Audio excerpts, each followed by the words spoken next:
I've heard people say God cannot kill. I don't know why people get angry that we say God does not kill. Maybe they are descendants of Boko Haram. You have to be theologically orphaned to make that statement, because you are thinking of God as man, that life originates outside of him.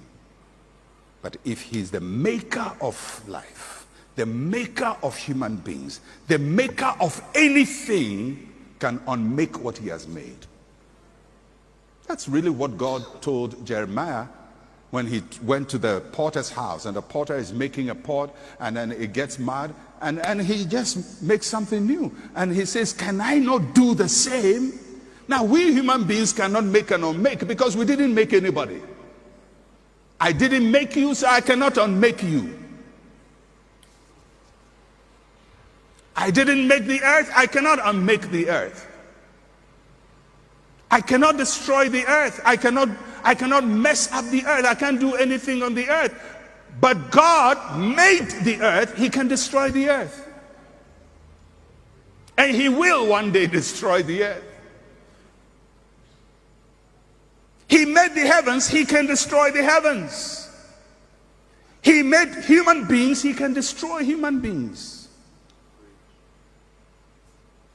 So the same God, that's what the Christian teaching on judgment and hell and everything is based on one simple fact. He is the maker and the unmaker. Will a good and kind God take people to hell? Of course. But my Father does not kill. He is a life giver. He says, I am come that you may have what? Life, and be abundant.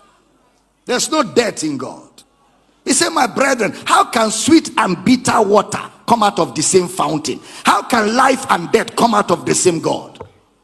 He said, these things ought not so to be. In him there is no darkness.